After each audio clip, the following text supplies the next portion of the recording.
there, welcome to our channel. I'm Vic. I'm Nick. And we're MV Board Gaming. And today we're coming at you with the last quarterly review of 2022. This is where, if you've seen our segment before, we go through games that we played in the last quarter of the year. And we talk about our statistics, how many games we played, the game we played the most. And then we talk about some of the experiences that we liked. The best Favorite new to us game, yeah. Things that have fallen in favor, things that have risen. And we're also, this time, we're going to do an end of year as well when we're done with this quarter. Wrap up, I think the kids are calling it. Okay. So the Spotify wrap up for this one is a lower player number of plays. We have 113, which is a new low for us. 113 games. What happened? 63 of them were unique. You did a lot of traveling. I know that. So that definitely cut into it. We did our whatnot streams a lot more, yeah. Things like that. Some packaging, things, all that, holidays, all that kind of counted in. So 63 unique games, not bad. 63 and a quarter, that's not bad. So what game do you think we played the most, Vic? Or do you already know? I will guess. I didn't pay much mind to that when you were showing me, so I really don't know. It's hard to say. I feel like we played a lot of. I think Lost Ruins of Arnak. We always play that. Was it that one? No, that one. It's actually Endless Winter. We played 6 times this quarter. Oh, that makes sense. Yeah. We did play that quite a bit. I was thinking of. We showed a couple different groups, and we played it 2-player quite a bit as well, just to get our review settled in and solidified. And plus, it was like my most anticipated game, so we played it quite a bit. What about? How about we go into some opinions here? What was your favorite game of this quarter? New to you. So new to me. Thank you. He has to specify because I said, "What's the difference between new to me and best game?" But anyway, he explained it. So new to me is a game that when I saw the cover of the box, I thought it wasn't going to be fun, or I didn't know what it was. Even I had seen it, but I didn't realize. And then when I saw it was a video game, I thought, okay, what kind of game is this anyway?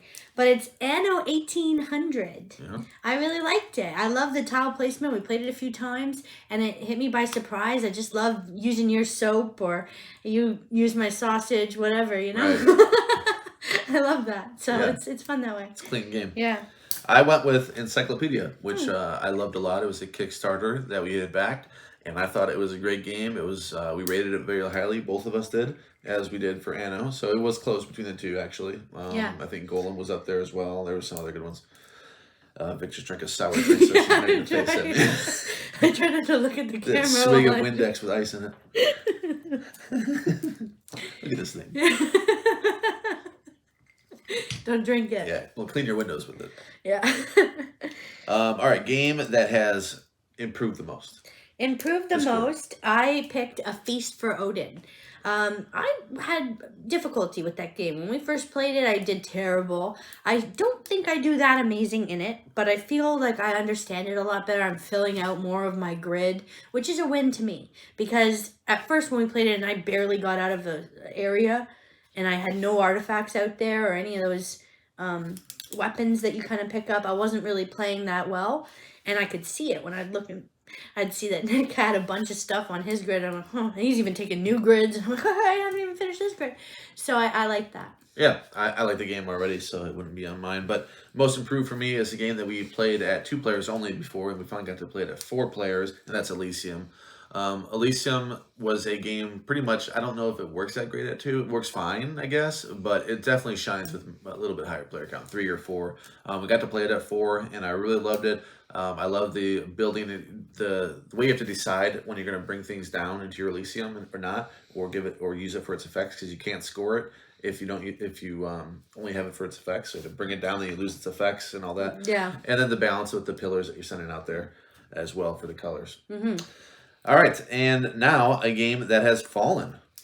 Well, this game started off interesting to me. I thought, is this our Fog of Love?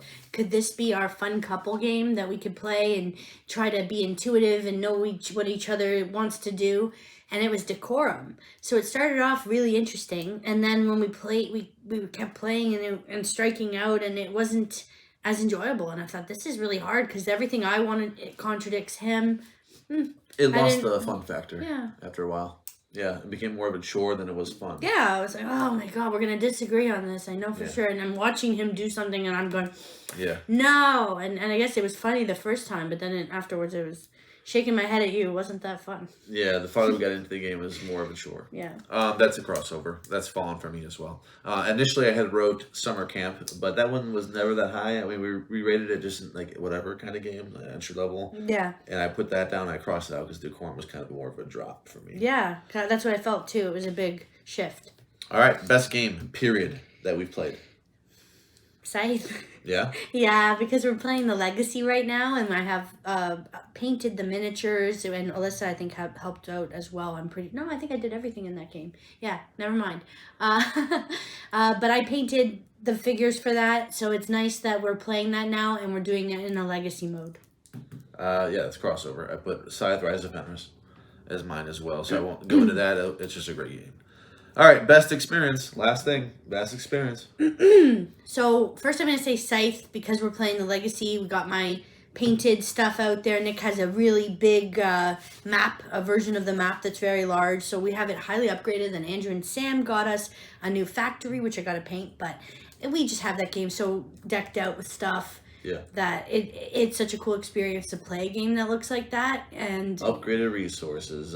We have the upgraded buildings that you have Yeah. 3D printed that are painted as well. and Everything. unique to each faction too. Like they're all really cool buildings that have different paint jobs to them that I did. So that was a given. And then I had to add, as maybe a goofy one, but it was hand-to-hand wombat. I thought I was crying from laughter of having Marcus, Alyssa, and Tim. You and I all have our hands in a box. Oh, with that our, was so. I was trying to remember where the game was. Now I remember it. yeah, and I was crying. I was just done. I was laughing the entire time. So everyone's eyes are closed, and I'm just giggling like crazy the entire time we were playing it. And you're trying to stack this stuff up, but people are undoing it. Nobody can see anything except for Marcus. I suspect was seeing things, but maybe not. I don't know. But it was fun. So There was like a traitor in that game, right? one guy I was is the traitor working against. Yeah, I one was traitor person both is trying to mess up the stacks. with eyes closed as Yeah. well. So I was like grabbing the items along there. Yeah, it was weird. It's just funny. Yeah. Mine was actually a game that we really wanted to play that Vic had bought, and that's Eclipse. I was happy to play that a couple times in a row. Just one of those games that was like on my list for a while, so I was just really excited just to her and I play it and explore the game, and we both really liked it, thankfully. And I can't wait to play that some more. It's a really cool game, really interesting, and I can't wait to dive in even farther to see how it plays with 3 and 4. And just go different routes. I think that game's a lot of fun. So I look forward to more plays of Eclipse as well. Do you know if that was a birthday gift? Yeah, that was birthday. That's what I thought. Yep. Okay, now let's do the year. All right, so first we'll start with stats. For the entire year, we played 719 games, and of those, unique games were 244. Most played game is what Vic had mentioned before she thought for the quarter. It's Lost Ruins of Arnak, and it was by a long shot, which is surprising because we played a campaign of My City, so that's 24 plays. That's 24 of those chapters. So we played 36. 36, yeah. We played 36 times Lost Ruins. And third place was actually Ark Nova. So we didn't play any like those little card games that stack up a lot. Those still got blown out by 3 great games. That's amazing. Lost Ruins, My City, and Ark Nova are our top 3. That's beautiful. So, Vic, the entire year, what is the best new to you game this entire year? I would say this game, we watched the how to play videos so many times, and then we had the game for months before we actually played it. And it's just, with me in space, I love space, so I have to say Eclipse. Nice. It was fun to be able to play that game finally with you. All right. I went with a game I thought we'd have a crossover on. That was Ark Nova. Ark Nova was new to us this year, and I thought that might have been your number 1. It should have been. Dang it. Ark Nova. It just slipped my mind. Yeah, there's too many games. I was thinking Encyclopedia and Eclipse, and then I actually forgot about Ark Nova, being this year. Yeah, I almost thought it wasn't, but of course it was because we watched it being played on the Dice Tower cruise, and we didn't play it then, but we were always seeing people playing it, and we were sitting near them and going, "Oh, what is that?" We hadn't played it at that time, Yeah, so it's new to us. Definitely new. Yeah. Okay. Cancel. That's what. Ark Nova. Yeah. It is falling down a little bit just because we played it 14 times. So as you play games like that, obviously it's going to taper a little bit because you play it too many times consecutively. Yeah, But it is definitely. best new to me, I'd say, overall. Mhm. Unique and original. What are you going to give it to? The unique and original game that you played this year. Well, this game, you look at the box and you go, "What the heck is that?" And then even the title of the game, I thought, what is this about?" It's Golem. It's a heavy Euro game that you're trying to move this, animate this golem, but you have to stay within a certain range of it. You have to be at its level or ahead of it, because if it gets too far ahead of you, you're gonna lose points, and that's devastating when you You do lose control points. of your golem. Yeah. Not good. And it's got these creepy eyes, the holes for eyes on the game boards. Just a weird. And then when we started looking up, because I said, "What's Golem? Like, is this some Lord of the Rings?" Or I don't know. I don't really follow the Hobbit or anything like that. No, it's like a Jewish folklore or some sort of ish. Yeah. something very obscure. So Yeah. I think even the Star of David is on the board, right? I think so. Yeah. Yeah. Um, Yeah, there's menorahs in it. Yeah. yeah, it does have that too, and also for your actions, you're taking marbles out of a thing, so it definitely has a lot of unique things going on. Yeah. And the way you trigger actions that are where your people are at. I always like that too, pulling marbles. I Yeah. don't know, I have fun with that. Okay. I went with for unique and original. I thought about Destiny, but Andrew I think had it on his video. I'm like, they got its due. I'm gonna give it to not Lost, Detective City of Angels. I haven't played a game quite like that, where you have one person that's the chisel, and they're kind of rooting against you, but you can kind of call them out as well, and that they're rooting against you because that's their way to win, is to basically stump everyone at the table, not to just solve this case. But they can't really stop us from exploring all over and finding these little details and trying to put the pieces together the fastest before the time runs out and the chisel wins. They have their own story every chapter. It's really fun. Detective City of Angels works great with 4 players, so we play with Andrew and Sam, and pretty much every time they're here, we bust out Detective City of Angels, especially because now we have the expansion to get through after we're done with the base, which we're close to done. I think we have maybe 3 more sessions, and then we're done into the expansion. That's cool. I have All fun with right. that. Positive surprise, Victoria.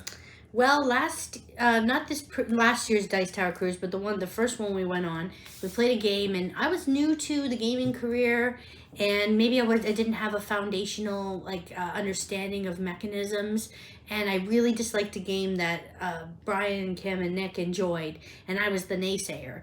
And then when Nick brought it into our world here, and I was in the comfort of my own home, I really liked It's a Wonderful World. So that was to me the biggest surprise, because when I saw he bought it, I said, "Ugh, why? I didn't even like it." But then I played it, and I understood what I was doing, and so it was good. It was pretty late in the night when we learned that one too, and I remember you weren't quite understanding what was going on with that game. Like you were struggling with it. We had played it just after that party game. What is that called? The one, Age of Dirt. Okay, so my positive surprise, my biggest surprise would be Anu 1800. So I put that, and that's one that you had just called out for being your favorite from the quarter. That was my most surprising game of the year. I wasn't expecting to like it that much, where I gave it 9s. I was in the 9s where my rating was. I was surprised when you gave it that. I had to change my score. It was it was really surprising because I couldn't really have any criticisms. Like, it was a really fun game. I enjoyed how smooth it was. The actions were smooth. The way it worked out was smooth, and surprising that the game kind of worked out where you're kind of trying to race to finish your cards, but a lot of those cards that you finish are things you actually get more cards. So it's like, how am I going to ever finish this out correctly? And it just works out. Yeah. And I think that's really fun. It's almost engine build, because you're getting these different symbols to get things up, and you're upgrading things that you're going to need to get higher contracts and whatever. Yeah. So that is my positive surprise. How about we do the opposite, and that's the biggest disappointment of the year? When this game came, and I know that I think you backed it on GameFound or Kickstarter, so we were, it looked neat, and it looked like something that would be quick and snappy to play, that we could play at 2 players, and just maybe each character would have different abilities and high quality production, but it fell flat after a couple of plays, and for me that was Abstract Academy. No. Wait a minute. Are you talking about, could you describe the game? It's the game where you have the zombie faction, the that witches. is Mythic Mischief. Mythic Mischief. Okay, well, I don't Abstract Academy is a card game with the painting. Oh yes, that one. Okay, no. Sorry, I saw it. No problem. I knew what you meant when I thought I heard Mythic Mischief. Yes. Yeah, we only played it a couple times and we went, wow. Shouldn't speak for you, but I thought, mm, this is not that amazing. We have like other 2-player games like Mall Peak or other Skull Hollow we could play. Yeah, and I can see where you messed up that name because it is like an academy that they're in, and it's abstract game, so it definitely fits that when you said it. Like, no, wait, hold on. Whoops. Easy to mix those two up just by title. I ruined this video. It's a crossover. It's a crossover. I thought about My Father's Work, but I like the worker placement enough to keep it off this. And the component quality is good. Those little bottles, which and makes stuff. it more of a disappointment when the game. Yeah, they went so. That's why I was like back and forth. I'm gonna go Mythic Mischief because I didn't think it had as much redeeming stuff that My Father's Work at least had some. You know, that I like the worker placement at least element of it. That's what I thought too when I was thinking of My Father's Work, because I know that you weren't so great on it, and I thought it was, and we both agreed on that. And you can check out our video on that to find out what our problem was with it. Yeah. But yeah, same thing redeemed it for me was the worker placement. Yeah. So that was we agree on our disappointment. So how about this? We're not going to agree on this. Best expansion. I don't think we're going to agree on this. I don't think so. Viticulture World. It's nice that we don't have to compete against each other now in the winemaking world, and we're trying to accomplish, beat the chapter objectives or the season, whatever that is, the version that comes about. Nick knows more about the continent. Yeah, Nick sets it up, so I'm there to play. Yeah. But yeah, I like that. And we had such an amazing experience down to the very last turn with Andrew and Sam. So that was epic cool. game. Yeah. One of the best games of any game of all time. Just how it worked out. Just everything we pulled together. And no takesies, backsies, or like messing around too much. Good. Yeah. It was really good. So for mine, for the best expansion, I thought about that. I couldn't because I like the base game more. So can I pick the expansion as the best expansion if I like the base game more? Yeah. It definitely has its own merits, so that's what makes it interesting. Because now you can play it as a co-op, so it's not like it doesn't really eliminate it from that conversation. But I'm gonna give it to Hanami Koji just because we get so many more options with a great 2-player game that we can play snappy, real quick, and I have a bunch of new actions that are interesting. We're cracking those open, and I'm loving playing it. And we got the Geisha's Road as well, and it's just like there's a lot for a little game, like a lot that you can change up and make it fresh, and just experience it in different ways, and I like that a lot. Yeah. And the appearance of it, those tea bags, everything looks really nice. It really presented nicely. So Hanami Koji got it for my favorite expansion. There was a lot to pick from. A lot I had down that I considered. I went with Hanami Koji. Best upgrade is a given, I think, right, Scythe? Best upgrade? Yeah, definitely. I think that is okay. I already kind of we alluded won't. to Yeah, it. we won't talk much about that. That was another category on this list is best upgrades, and that's Scythe. Best box cover, Vic. I would say, so this one was a toss-up. It was a tie between two of them. Box covers are hard for me, though, because I don't pay that much mind to them. Okay. So I had to really think about it, and I would say Golem for the way it's so creepy looking and it's just his face. I think it's so funny. That's not a good box cover. Oh, I love it. You love it, but I love it. And so that one and Stroganoff, I thought that it That's had a nice look to it when I was looking through comparing. There were a few choices, a few candidates, but that's a good one. That's probably my number 2, Stroganoff. Number 1, Now or Never. I love that box cover. It's just as good as Islebound, which is like one of my favorite box covers. So Now or Never wins it for my favorite box cover this year. Awesome. Most anticipated, Vic. What you got? I just heard about this one yesterday. What the heck?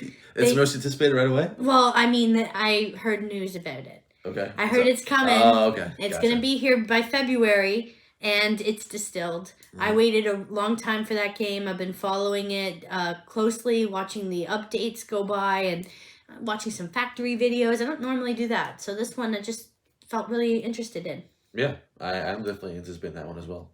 Mine's tough. I had 4 that sprung to mind like right away because there's that new Castles of Burgundy, there's the new La Grana. Both those games are in my top 10 of all time, and they're being reworked. Neither of them ultimately went to number 1. We got ISS Vanguard, which is going to be a great co-op for just you and I. Of course. It's going to be epic, hopefully, and we both like it. But I'm the only reason I have little reservations about it to see if it would be too much story and it pulls away. I don't know if I like it as much as I hope. So I'm gonna give my number 1 spot to The Great Wall reprint. Haven't played the original. Looks awesome, and I'm excited for The Great Wall to be delivered. The reprint of The Great Wall. That's mine. First game you want to play on the Shelf of Opportunity. meaning a game we have that we haven't played. Fresco. Oh yeah? Yeah. Wow. I watched, I swear, I promise you. I swear on our marriage. I watched that video about how to play. I was going to teach you it. And then I got busy. I ended up traveling. I forgot about the game because I can watch a video about a game and then forget it by 3 hours later. It's just, I have to play it immediately after I watch a video. But anyways, yeah, Fresco. It's been looking cool. It's interesting. I'd like to try it. Another one, unfortunately, we have a lot to pick from because we Yes. have a lot of boxes that are sealed. Yeah. I went kind of boring on this one because I went with expansions. I want to get to the table a couple expansions. I want to get the expansion for Viscounts, and I want to get to the expansion for Dune. Those two we still have in Shrink, the newest expansion for Dune, not the first one. Still have that in Shrink, and I still have Viscounts in Shrink. There was a lot to pick from. Catherine we have Tekenu, we have On Mars. We have a bunch in the closet that we want to get to. So that was a tough one as well. And the last thing on this list is Gaming Wish. So for me, Andrew mentioned this in his video, and he said he'd like to go to Gen Con. I would like to do that. I've never been to really any other gaming convention aside from the Dice Tower cruise. So I match him on that, and I think I'd like to make a third player. Oh. I know, they won't be ready to play with us, so that's not really a gaming one. Not for this year, at least. I don't know. Putting that on for fun. Gaming Wish is mine's simple because I didn't really have a great one for this. That's just to play Captain Sonar finally. That's my game. Yeah, I thought of it when I was thinking of the cruise and what we want to play. Because at this point, I'm thinking of just selling it because it's not coming out. I would like to play that. If we can't play on the cruise, I'm not sure when we would. It would be one thing we need like 8 players, so it's a little iffy when we could do that.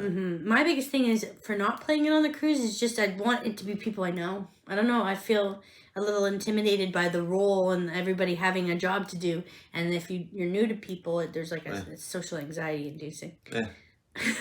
We'll go with it. Yeah.